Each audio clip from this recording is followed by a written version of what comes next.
expensive watch that fell out of a millionaire's wife's purse on the street.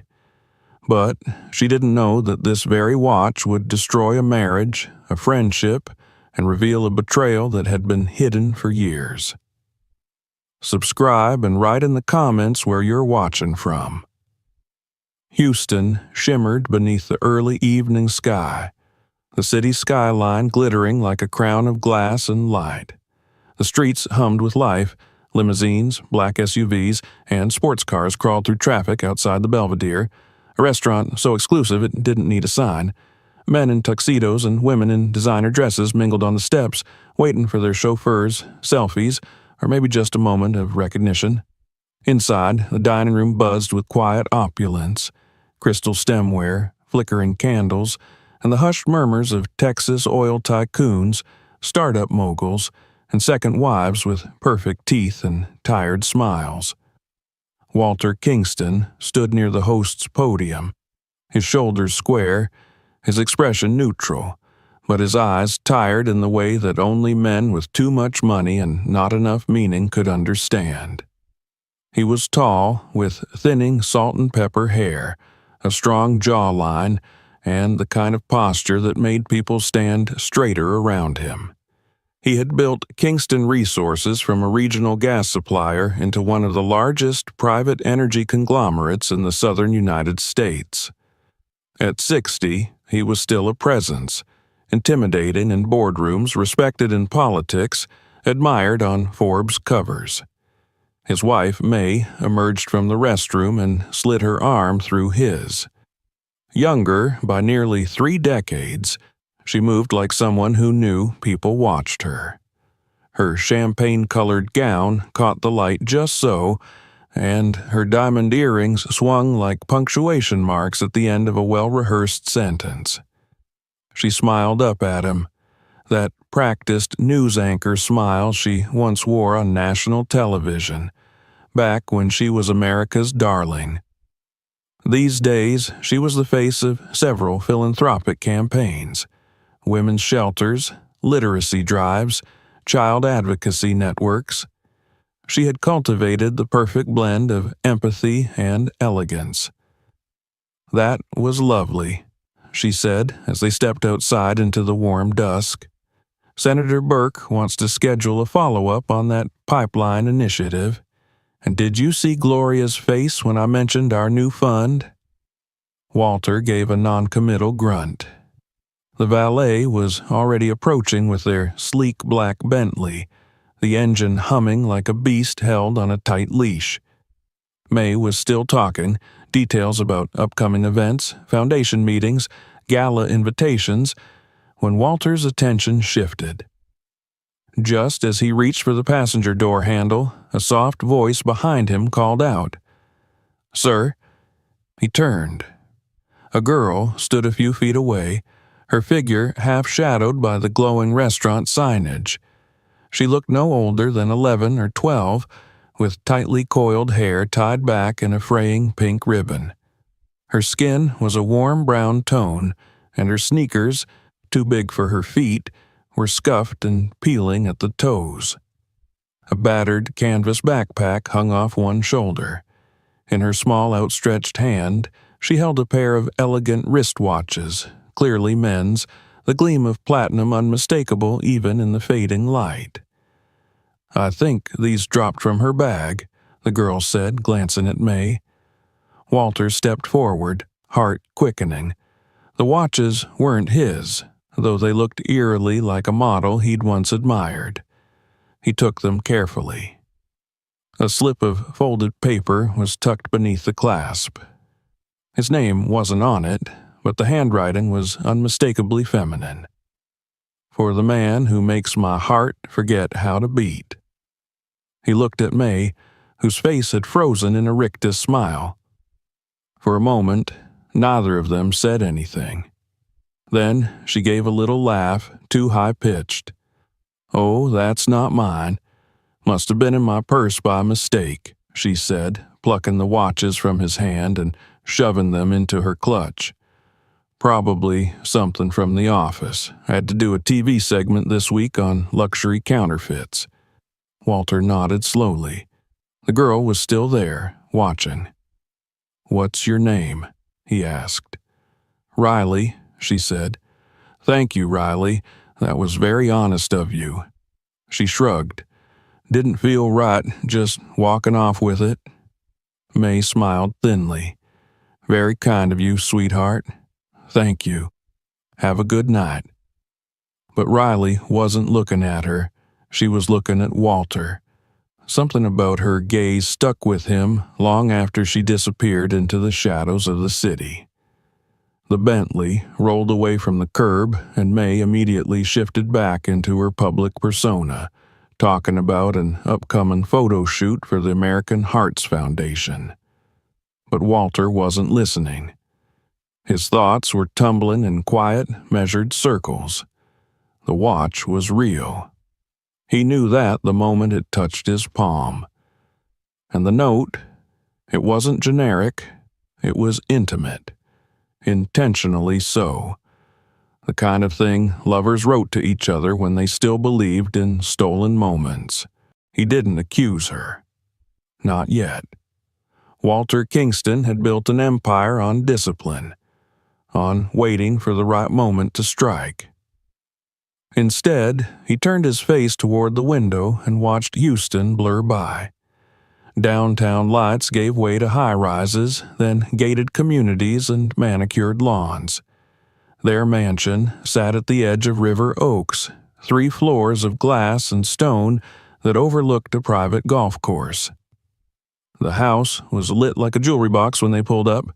Inside, the staff moved in quiet, ghost-like patterns, the chef finishing up dessert prep, the housekeeper setting out tomorrow's clothes. May disappeared upstairs to change. Walter went into his study. The door shut behind him with a soft click. He placed the watches on the desk, unfolded the note, and read it again. The handwriting was smooth, cursive, and assured. He'd never seen it before, not May's, not even close. He didn't like assumptions. That was what made him lethal in business. He verified before he trusted. That rule had saved him a dozen times. Once from a hostile takeover, once from a cyber breach, once from a fake investment pitch that could have cost him $70 million. And now it echoed again. Verify before you trust. But what troubled him more than the note was May's reaction. Not surprise, not confusion. She had frozen, recalibrated, and manufactured a lie in seconds. It was the kind of composure you didn't learn from marriage or acting. It was the kind of control honed by years of deception. He took a slow breath and opened his laptop. 10 minutes later, he had logged into his company's private security server. The Kingston estate had internal surveillance, mostly for safety. He queued up the foyer footage from earlier that day. There she was.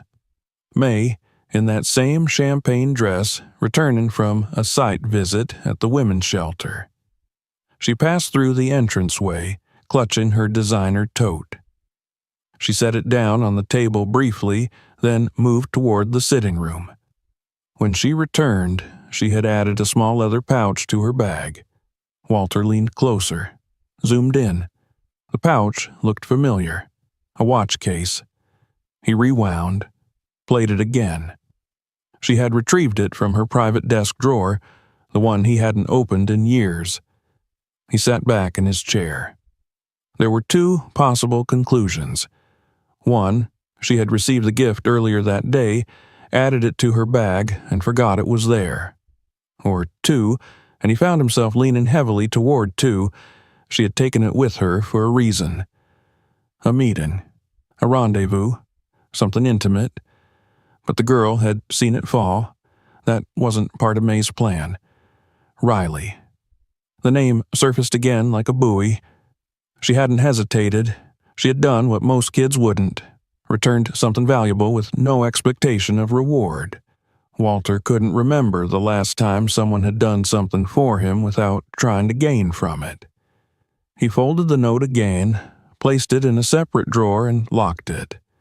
He would ask questions tomorrow, but for now, he poured himself 2 fingers of scotch and sat back, watching the video loop of his wife's afternoon play again and again, like a scene from a thriller he already knew the ending to. Upstairs, May was humming, but Walter Kingston had already stopped hearing her. The next morning arrived with a gray Texas sky and a biting wind that rattled the windows of the Kingston estate. Walter woke before sunrise, as he always did, and stood for several minutes at the bedroom window, watching the clouds shift like bruises across the horizon. The city below was just beginning to stir, delivery trucks making rounds, joggers with neon shoes weaving through gated lanes, sprinklers hissing softly over flawless lawns. But there was no peace in the symmetry. May was still asleep, her back turned toward him, her breathing slow and even beneath the silk sheets. He studied her silhouette carefully. She looked so composed, so trustworthy in repose, but Walter now understood what a performance that stillness could be.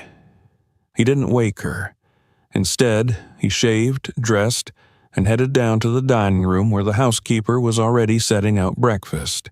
Steel-cut oats with berries, sliced avocado, soft-boiled eggs arranged like museum pieces on fine china.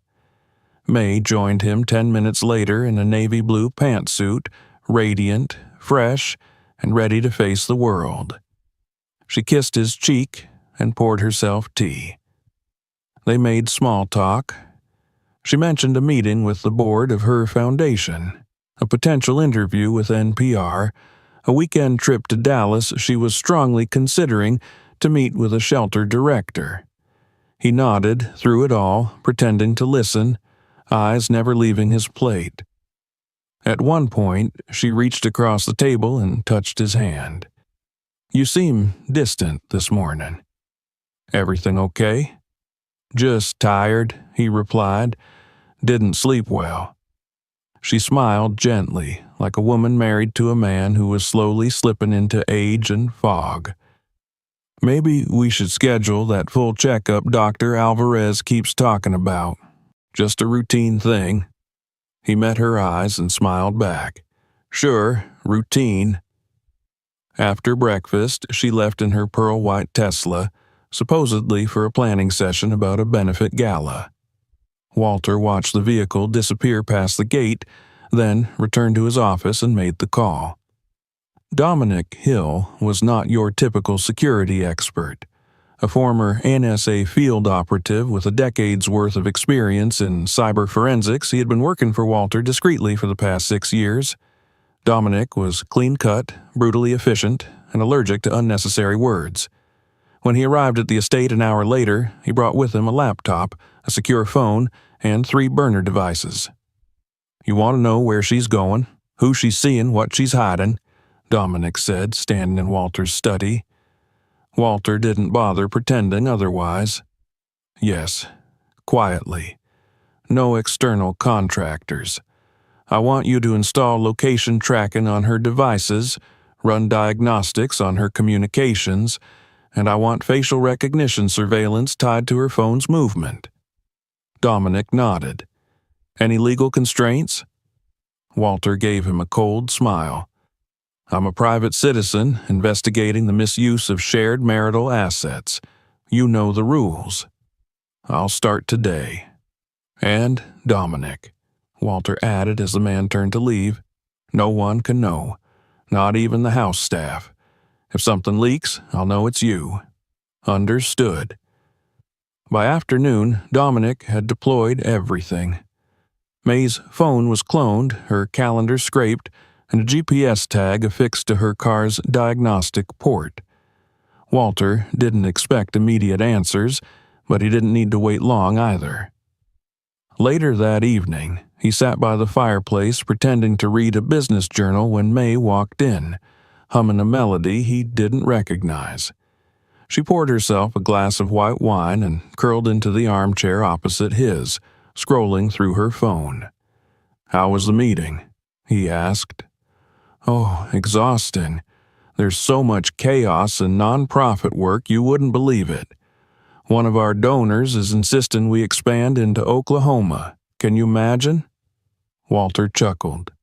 "You're too good to them, always pushing past your limits." "I try," she said with a wink. He watched her for another moment, then glanced down at the page again. The article was about mergers. He wasn't reading it. That night, after May fell asleep, Walter crept into his study and opened the secure laptop Dominic had left him. The screen flickered on, revealing a digital map dotted with timestamps. Her car had made 2 significant stops that day, one at a midtown office building, not suspicious, and another at a hotel off I-10, not far from Memorial Park. Walter zoomed in. The reservation belonged to Jason Brooks. The name hit him like a punch. Jason wasn't just a colleague or a friend. He was his closest confidant, the man who had once delivered the eulogy at Walter's son's funeral, who had shared tears and bourbon with him on nights when life had lost all direction. Jason had helped him draft parts of his will. He had vouched for May when Walter was first introduced to her at a fundraiser. His stomach turned. Walter leaned back, staring at the name. The next file was even worse, a time-stamped photo from a street-level camera. Jason and May entering the hotel lobby 20 minutes apart, both wearing sunglasses. No luggage, no room keys visible. Not a coincidence. Dominic had included screenshots of calendar entries, too. May's phone showed nothing unusual, but Jason's private assistant had forwarded an internal note, thinking it was for Walter's review. M&M meeting capital alignment structure, keep off primary calendar. M&M Walter exhaled slowly. The next morning, as he passed through the foyer on the way to a corporate board call, he spotted movement outside the gate. A flash of pink. A ribbon. He paused, then stepped outside. Riley was there, standing near the sidewalk, a small tray of chocolate bars slung across her chest with a faded sash that read, "Support our school." Walter walked up to her. "You again," he said with a smile that didn't quite reach his eyes. "Didn't expect to see you out here." Riley grinned. "I didn't expect to see you either, mister." "Selling for school?" She nodded. "Field trip fundraiser. We're trying to get to Austin." Walter studied her face. She was younger than he'd thought. Bright eyes, sharp gaze, not afraid of much. "You remember my wife, the lady from the restaurant?" "Yeah, sure I do." "Have you ever seen her around before?" The girl hesitated, then shrugged. "Maybe. She comes near my grandma's place sometimes, not with you though, with someone else. Tall guy, beard."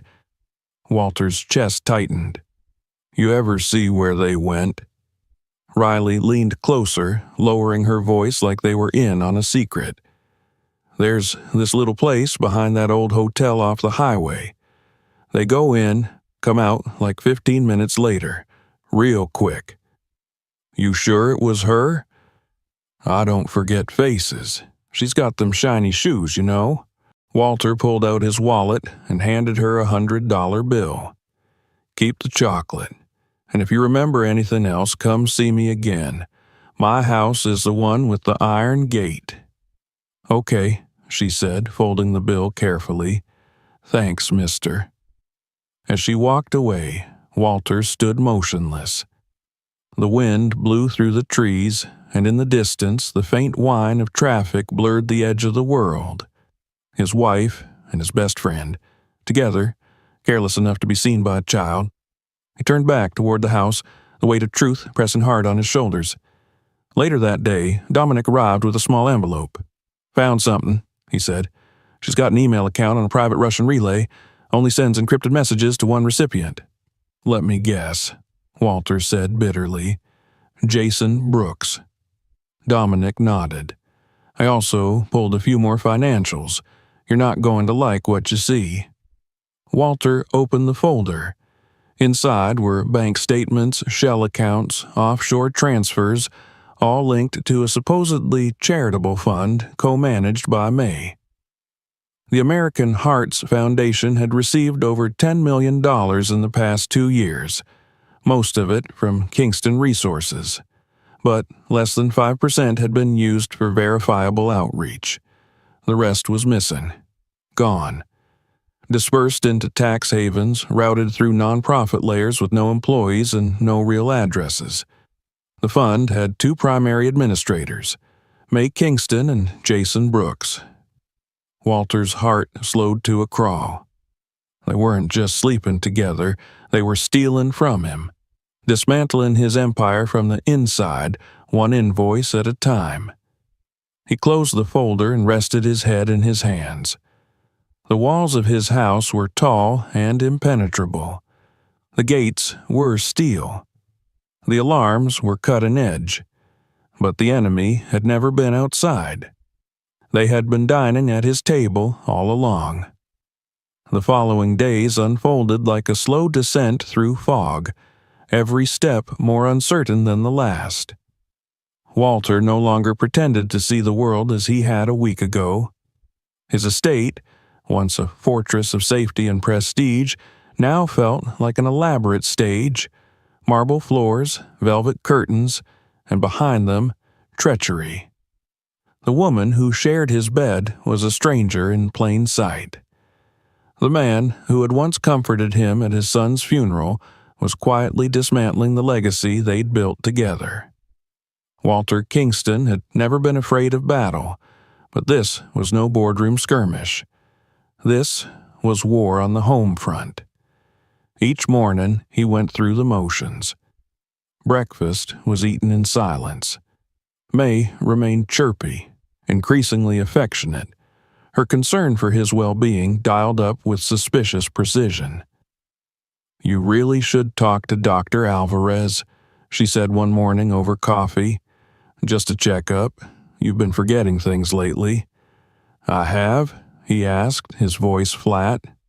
"Little things," she said with a gentle smile.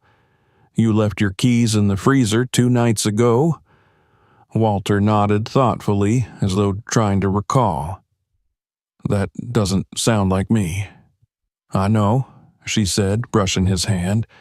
"That's why it worries me." He studied her face, her eyes filled with convincing worry. If he hadn't already known, he might have believed her. But now he understood her language, every gesture calculated, every word crafted like a script. She wasn't concerned for him. She was preparing the stage for his removal. After breakfast, he retreated to his study, where Dominic waited with a fresh batch of documents. Walter closed the door and sat down heavily.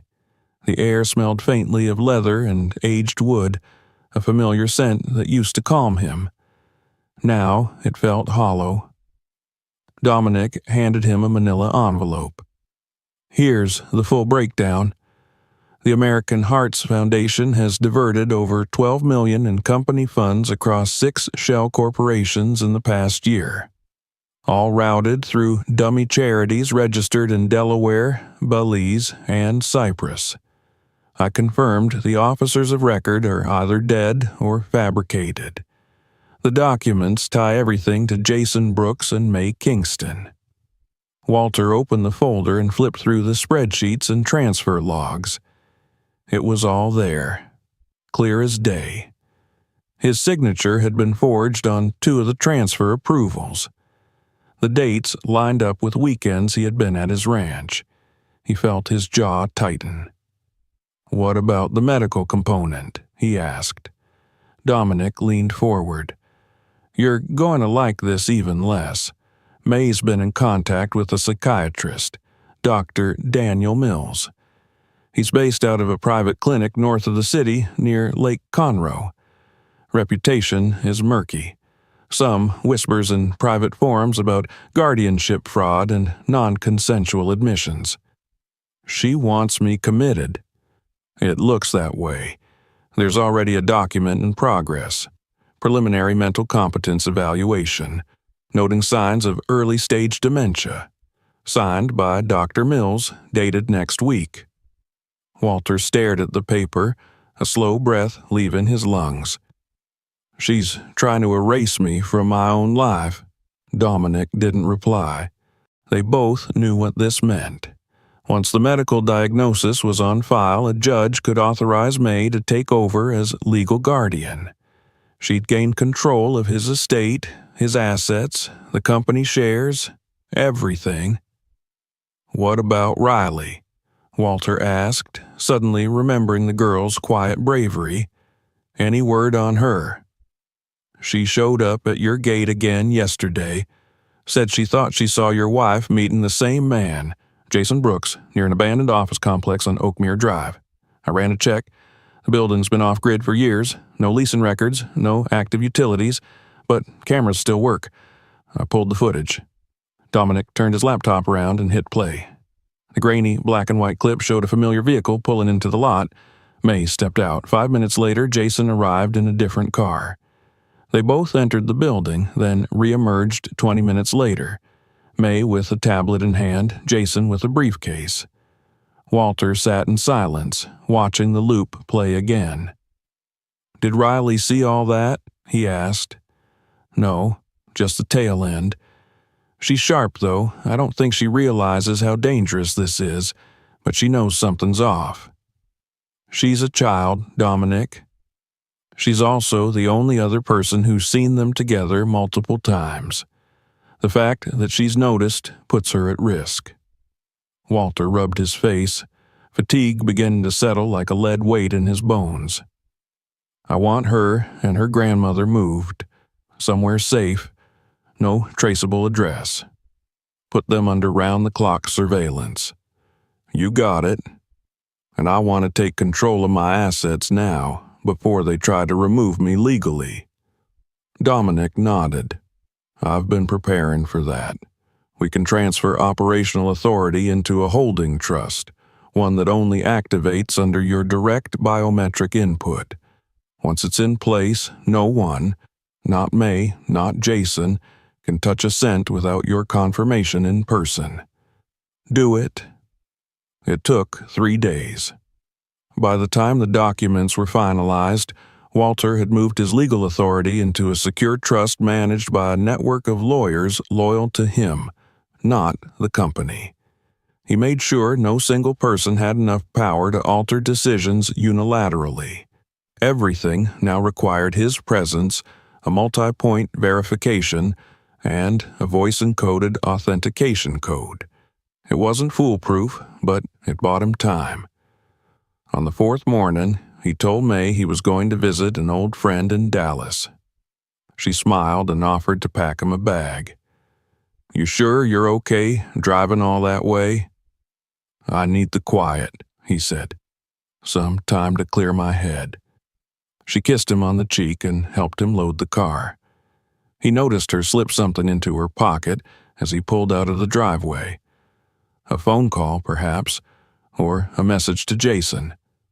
Walter didn't go to Dallas. He drove to a private estate outside Huntsville where Riley and her grandmother had been relocated under Dominic's arrangement. The house was modest but secure, nestled in a grove of old oak trees, with a wraparound porch and a pair of retired Marine guards posing as landscapers. Riley was outside reading when he arrived. She looked up and waved, her expression lighting up with something that startled him, genuine warmth. "You came," she said. "I told you I would." She stood awkwardly, unsure if she should hug him, shake his hand, or salute him like one of the guards. Walter crouched down slightly. "I need to ask you a few questions. Are you okay with that?" She nodded. "Yeah, I'm not scared." "You should be," he said softly. "But that's why I brought you here, so you don't have to be." They sat on the porch for an hour. She told him about the cars she'd seen, the things she overheard. Her memory was remarkable. Names, locations, even snippets of conversations. "They said you're going to forget things," she said at one point. that you're old and confused, that they'll take over soon. She said, he's more fragile than he thinks. Walter didn't react, but his hands clenched the armrest of the chair until his knuckles turned white. "Thank you, Riley," he said at last. "You've done more for me than most grown adults would. Does that mean you'll fix it?" "I'm going to try." He left the estate after dark, returning to Houston with a plan forming in his mind. The trust was in place. Riley and her grandmother were safe. Now came the performance.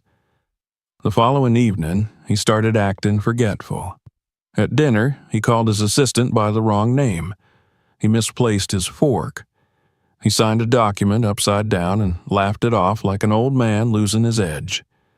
May watched him carefully. Not with sympathy. With calculation. 3 days later, she called Dr. Mills. Walter found the call log on her phone while she was in the shower. The appointment was set for Friday afternoon, an in-home evaluation under the pretense of a wellness check. He smiled. Let them come. Let them try. The closer they got, the more they'd reveal. He'd been underestimated before, and it had always been a mistake. This time would be no different. The sky above Houston was clear and unreasonably blue on the morning they came for him. Walter sat alone in his sun-drenched study, the silence broken only by the soft hum of the grandfather clock and the occasional rustle of wind against the French doors. The morning light streamed through the tall windows, painting golden lines across the floor. He had chosen to sit in the exact place where, just a few weeks earlier, he had first read the note tucked into the stolen watch. That moment, quiet and unassuming, had triggered the unraveling of everything he had once trusted. And now it was here, what May and Jason had been working toward all along, the culmination of their plan. He was dressed neatly in a gray sweater and slacks, his face freshly shaved, his hair combed back with his usual precision. A cup of black coffee sat untouched on the desk beside him, growing colder by the minute. He stared at nothing in particular, allowing his expression to drift into a hazy, unfocused gaze. The illusion of mental decline had become a performance he could switch on and off with frightening ease. Forgetfulness had become his weapon. Confusion, his armor. At precisely 11 a.m., May entered the study with a soft knock, her smile warm and casual. She wore a lavender blouse and pearl earrings, the picture of composed concern. Her heels clicked softly against the hardwood floor. "Walter, sweetheart, Dr. Mills is here," she said gently, as if speaking to a man whose mind could no longer process normal tones. He turned slowly, blinking twice before answering. "Dr. Mills?" She nodded, taking a careful step closer. "Remember? The wellness check we scheduled. You've been feeling a little off lately." He nodded vaguely, lowering his eyes to the floor. "Oh, yes, of course, right." She reached out and lightly touched his shoulder. "Don't worry, it's just a routine thing. He's very professional. You'll like him." Walter offered a slow, uncertain smile. "If you say so." A moment later, Dr. Daniel Mills entered the room with a well-practiced air of casual authority. He was in his late 40s, with short dark hair and a navy blazer over slacks. His briefcase swung gently at his side. His face, while polite, held the smug detachment of a man who believed himself in control of every room he entered. "Mr. Kingston," he said, extending a hand. "Thank you for making time for me today." Walter shook his hand slowly. "Of course, I appreciate you coming." "May has told me you've been feeling a little disoriented lately," Dr. Mills said, settling into the leather armchair across from Walter's desk. "We thought it might be helpful to do a quick evaluation here in the comfort of your home." Yes, I suppose I've been misplacing things," getting turned around in conversations. May sat beside the doctor, legs crossed, hands folded demurely in her lap. She smiled softly at Walter, nodding supportively. "That's perfectly normal at your age," Dr. Mills said kindly, opening his tablet. "But we like to get ahead of these things before they become a concern. Would you mind if I asked you a few simple questions?" Walter nodded. "Go ahead." The questions were standard. The date, the current president. Count backward from 100 by sevens. Spell world in reverse.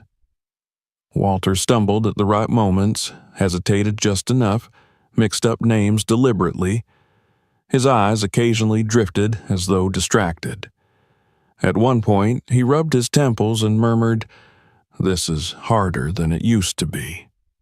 Dr. Mills made quiet notes, occasionally glancing at May, who returned a look of rehearsed worry. After 20 minutes, the doctor closed his tablet and leaned back slightly. "Mr. Kingston, thank you. That was very helpful." Was I okay?" "You're doing fine," the doctor said smoothly. "There are just a few signs that suggest we may want to look into additional tests. Purely preventative, of course." Walter nodded. "Whatever you think is best. I'd like to schedule a brief stay at my clinic, 3 or 4 days, just to run a full battery of cognitive assessments in a controlled environment." May leaned forward. "That sounds like a great idea. I can help coordinate." Walter looked at them both with a mixture of confusion and gratitude. "If it helps, yes. I trust you." The trap was nearly complete. Dr. Mills stood to leave, promising to send over the paperwork that afternoon. May walked him out, murmuring reassurances and thanks. Walter remained in the chair, his fingers resting on the carved wooden armrest, his breathing steady. The next part would be trickier. At 2:00, Jason arrived. He entered through the back door as if still pretending discretion mattered. Walter watched him on the monitor feed from his study. Jason was dressed casually, his sleeves rolled up, a messenger bag slung over his shoulder. He looked at ease, confident, as though everything was going exactly as planned. May met him in the hallway with a kiss to the cheek. Walter turned off the monitor and stood. He walked slowly to the main parlor, where he knew they would go to finalize the final blow. They were already seated on the couch when he entered. Jason rose with a sympathetic expression, holding out a folder. "Hey, Walt," he said. "May told me about Dr. Mills. I just wanted to stop by, offer my support, and bring some things to help streamline the company's operations while you take time to focus on your health." Walter took the folder and opened it. Inside were a series of legal documents: temporary power of attorney, financial oversight delegation forms, board reassignments. "I know it's a lot," Jason continued, "but it's just a formality. You sign these, and May and I will handle things for a few weeks, make sure the company runs smoothly while you get some rest." Walter scanned the first page, then the second. His name was printed at the bottom. The signature line waited patiently. May leaned forward, her voice gentle. "It's just temporary, sweetheart. You'll be back to work in no time." Walter looked up at them, then back at the papers. "And this is all necessary?" Jason nodded. "It's for your protection, for the shareholders, for everyone." Walter set the folder down on the table. His voice was quiet. "It's interesting." "What is?" Jason asked. "That you think I didn't see this coming." May's smile froze. "What do you mean?" she asked lightly. Walter rose slowly from his chair and walked to the cabinet. He poured himself a glass of water, took a long sip, and turned to face them. "You really should have destroyed that note, May. The one in the watch. It was sloppy." Jason's eyes flicked to May, then back to Walter. You've both been very careful, Walter continued. I'll give you that. The shell companies, the private emails, the hotel meetings, even the forged transfers. Impressive. But not perfect. May stood. Walter, I think you're confused. Walter smiled. Do I look confused? Jason reached for his bag. Walt, maybe we should all sit down. Walter raised his voice. Dominic. The study door opened and Dominic stepped in, followed by two plainclothes federal agents. Jason froze. May backed toward the fireplace. What the hell is this? Jason snapped. This, Walter said calmly, is your reckoning. The agents crossed the room quickly. Jason lunged for his bag. Too late. One agent pinned him against the wall while the other pulled the folder from Walter's desk. May shouted, You can't do this. This is entrapment. Walter turned to her. You tried to have me declared mentally incompetent. You falsified medical records. You siphoned millions from a publicly accountable company. You coordinated with a licensed physician to imprison me in a psychiatric facility. Her hands were trembling. I didn't know. Jason handled everything. Jason laughed bitterly from the floor. You were in it from the start. Don't act innocent now. Walter watched them both, feeling nothing. Not satisfaction, not triumph, just an empty, bitter clarity. Dr. Mills was arrested the same hour at his clinic. His office was raided, and among his files were dozens of forged evaluations, including Walter's, pre-signed and dated days in advance. His license was immediately suspended. By sunset, the house was quiet again. Walter stood in the parlor alone, staring at the fireplace where his wife had once stood, pretending to care for him. The smoke had cleared. The lies had collapsed. He walked to his study, poured himself a fresh glass of scotch, and dialed the secure line to Dominic. Status on Riley? She's safe, Dominic replied. No signs of anyone tracking her. We're rotating the guards every 8 hours. Walter closed his eyes and exhaled slowly. Good. Keep it that way. Because while the storm had passed inside his home, he knew there were still aftershocks to come. The headlines, the legal battles, the inevitable damage control. But for now, at least, he had won. They had come to break him. And instead, he had broken them. The headlines hit the following morning like a hammer dropped from a great height. The Houston Chronicle broke the story first, followed swiftly by Bloomberg, the Wall Street Journal, and a flood of local outlets whose news vans crowded outside the Kingston estate before the sun had fully risen. The story spread like wildfire. The chairman of Kingston Resources had narrowly escaped a planned guardianship conspiracy orchestrated by his wife and longtime business partner. Authorities confirmed the arrest. Photos of Jason Brooks being led out of a downtown holding facility in handcuffs looped endlessly on morning news broadcasts. May Kingston's image, pale and stony in a beige jail-issued jumpsuit, accompanied every article.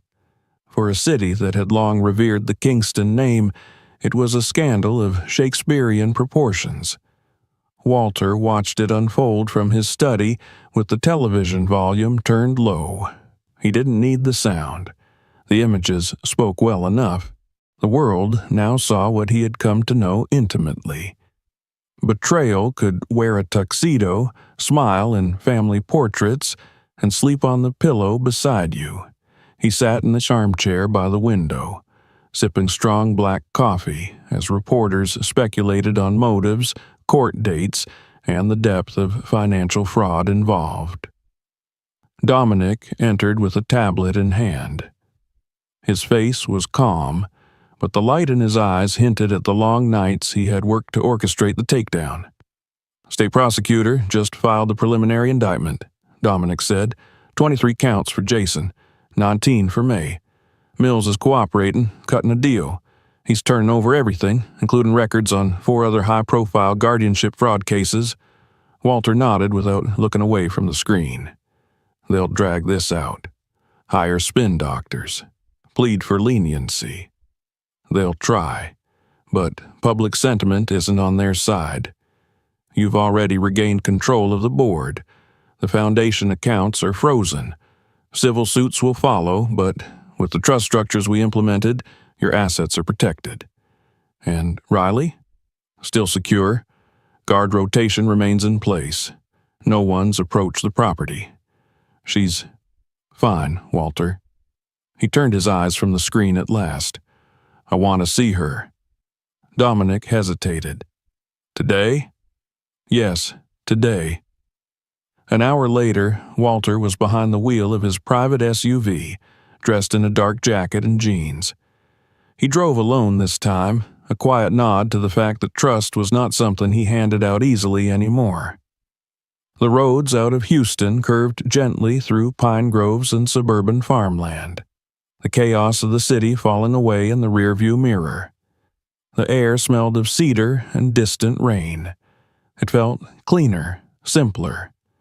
The safe house stood at the edge of a wooded tract in Montgomery County, modest on the outside, but wired to the teeth with security. 2 guards greeted him at the gate, checked his ID, and waved him through.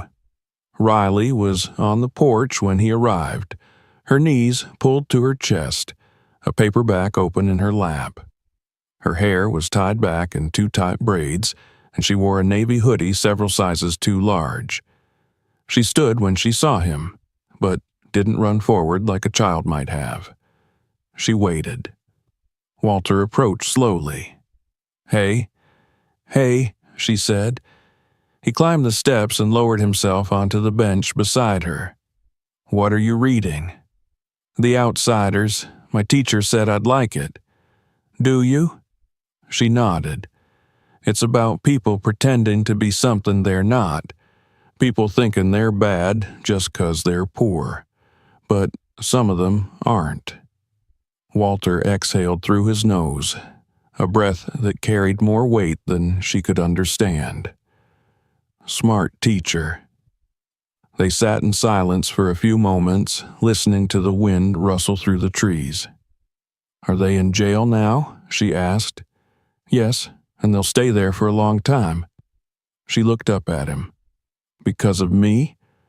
He turned toward her, shaking his head. No, because of what they did. You just helped me see it. She looked away, her face tightening. I didn't mean to get in the middle of it. I know, and I'm sorry you had to. That shouldn't have happened to you. I'm used to people lying, she said. You just were the first one who seemed like maybe you wouldn't. He didn't know what to say to that. In business, words were his currency. But in this moment, the silence was more honest. I want to make sure you're safe, he said finally. That you and your grandmother don't ever have to look over your shoulder again. No more hiding. No more cheap apartments or broken heaters or looking for lost jewelry just to do the right thing. Riley's brow furrowed. We're okay. We've always gotten by. That's not enough, Walter said. You deserve better. You deserved security, opportunity, respect. She shrugged. You can't give someone all that just because they found a watch. You didn't just find a watch, he said, his voice suddenly sharp with emotion. You gave it back. You saw something wrong and you didn't ignore it. You didn't ask for anything. You helped me when you had no reason to. That's character. That's more than some adults I've known for 20 years. Her expression softened, and she looked at him not with awe or confusion, but something like curiosity. Why are you really here, Mr. Kingston? He took a long breath.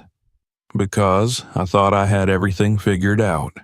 Money, legacy, power, but I didn't. I was surrounded by people who smiled to my face and gutted me behind my back. And then you came along, someone with no agenda, no angle, just decency. Riley didn't say anything. She only looked at him for a long time, then nodded. "I don't know what happens next," she said, "but my grandma says people show you who they are when things go bad, not when they're good." Walter smiled faintly. "Your grandmother is a wise woman." They went inside together. Her grandmother greeted him warmly, her posture cautious but her eyes kind. She served them sweet tea and asked no questions about the news. Walter stayed for dinner, eating simple food at a worn wooden table that felt more honest than anything served in his marble dining room. They laughed over stories from Riley's school. They watched a movie on a small television that flickered occasionally, but never lost its warmth. That night, as he drove back toward Houston, Walter knew something had shifted in him. He no longer wanted to be merely a man who survived betrayal. He wanted to become someone worthy of the faith a child had placed in him without asking for a thing in return. The following week, Walter began setting up a new fund, not a public-facing photo op foundation like the one May had used to steal millions. This one was quiet, focused, private. Its purpose was simple: to provide housing, education, and long-term support to children like Riley. Kids who fell through the cracks. Kids who still believed in doing the right thing even when the world didn't reward them for it. He named it the Watchlight Fund. On paper, Riley and her grandmother became its first beneficiaries. But in Walter's heart, she had already become something far greater than a recipient. She was a mirror, a compass, the proof that not all good was gone from the world. By the end of the month, the estate was quiet again. The reporters had moved on. The board meetings resumed under Walter's guidance. Shareholders expressed cautious relief. Stocks stabilized. The world spun on. But Walter Kingston no longer measured success in stock valuations or media sound bites. He measured it in the steady, quiet progress of a girl who had once stood on a rain-slicked sidewalk and handed him back the truth he hadn't been ready to see. The reckoning had come and gone. Now it was time to rebuild. The days passed more gently now.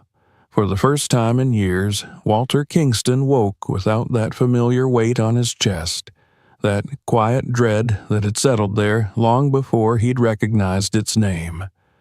The betrayal, the fraud, the slow suffocation of trust. All of it had left a scar, but not an open wound. The house was quieter. No more footsteps in the marble corridors pretending to be love. No more stolen glances across dining tables. And in that stillness, something unexpected had taken root. Not loneliness, but possibility. Riley came to visit the estate for the first time one sunny afternoon in April. The invitation had been open for weeks, but she had hesitated. Her grandmother was the one who called Walter to say, finally, "She's ready." He had sent a car, though Riley insisted on sitting in the front seat next to the driver.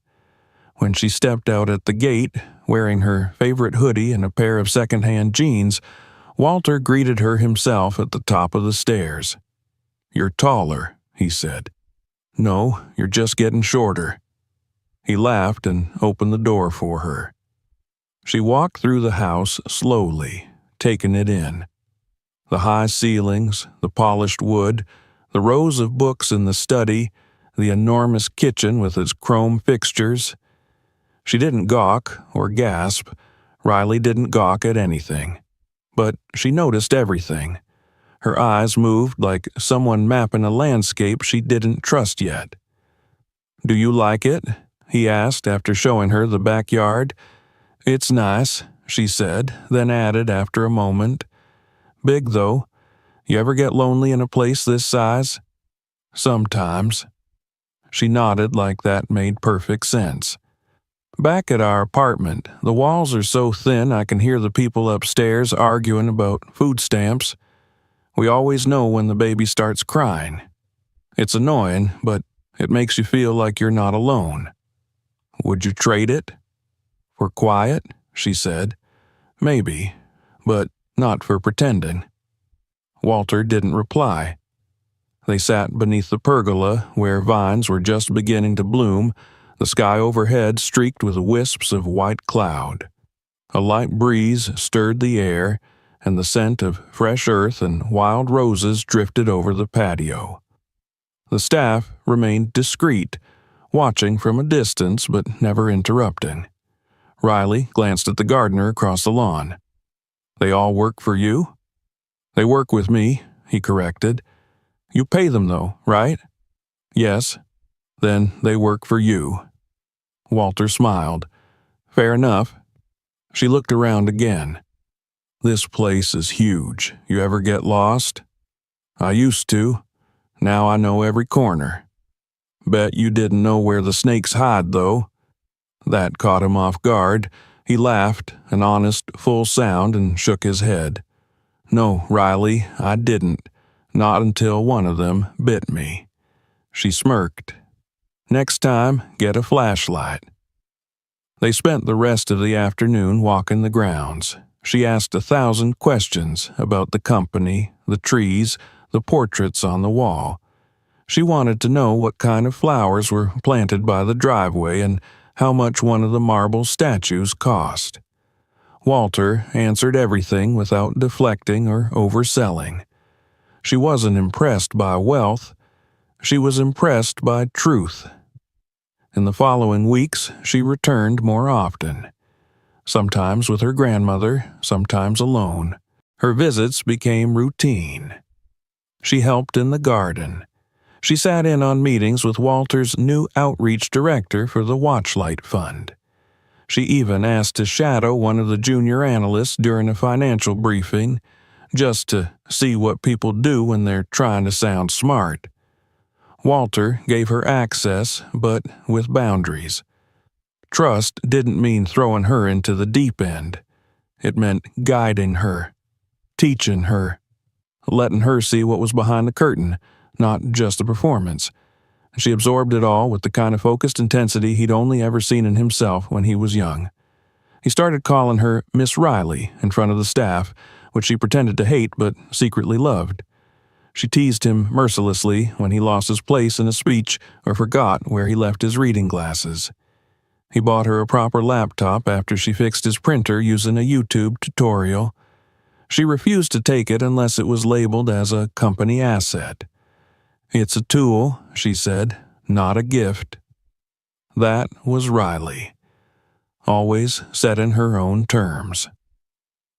One morning, after a late spring thunderstorm had left the lawn soaked and the air smelling of rain and pollen, she knocked on the door to his study holding a brown folder. Inside were hand-drawn diagrams, a mock website homepage, and a list of ideas for how the Watchlight Fund could expand its impact without attracting media attention. I stayed up last night thinking, she said. There are other kids like me. Ones who don't even know they're allowed to ask for help.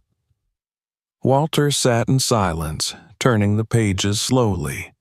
Her logic was sharp, her ideas practical. Her suggestions ranged from building micro-grants to subsidize school meals to connecting youth mentors from disadvantaged neighborhoods with job-shadowing programs in private companies. You wrote all this yourself? With a little help from Google. He leaned back in his chair. What do you want from me? A seat? He raised an eyebrow. At the board? No, she said, at the table. I want to help make the decisions. Walter smiled. And your grandmother? She said it's about time someone like me stopped waiting for permission. He tapped the folder against the desk. All right then, you've got a seat. It was more symbolic than functional at first. She attended meetings, took notes, offered feedback. But the other board members quickly realized she wasn't a token face. She asked hard questions. She challenged assumptions, and when she didn't understand something, she learned fast. By the summer, Riley had become more than a visitor. She was a presence. Walter took her and her grandmother to the ranch he used to escape to during difficult times, before May turned it into a backdrop for photo ops. There, he taught Riley how to ride a horse, how to clean a rifle, how to build a fire from wet wood. She taught him how to use TikTok, how to identify a fake Instagram page, and how to say vibe check without sounding like a confused grandfather. Their bond was strange, unexpected, but real. It wasn't the bond of father and daughter. There was too much space between their lives for that. It was something else, something forged in the fire of shared clarity. They both had been lied to. They both had learned to see through people, and they both had chosen to act even when silence would have been safer. One night, as the cicadas droned in the dark and the stars shimmered above the open fields, Riley sat beside him by the fire pit. "You ever think about your family?" she asked. "Before all this?" He stared into the flames. "I used to. Less now." "Why?" "Because I've spent enough time mourning what was. I'd rather build what could be." She nodded, hugging her knees. "I think that's what we're doing now." He reached over and gently squeezed her shoulder. "Yeah, I think we are." The world outside the ranch still moved in chaos. Trials were pending. The media buzzed on occasion. Jason's legal team tried to deflect, to delay. May attempted to paint herself as manipulated. But Walter didn't attend the hearings. He issued a single statement through his legal team. "I will not waste my peace on people who never valued it to begin with." Instead, he turned his attention to building. The Watchlight Fund opened 2 new offices in Houston and Dallas by year's end.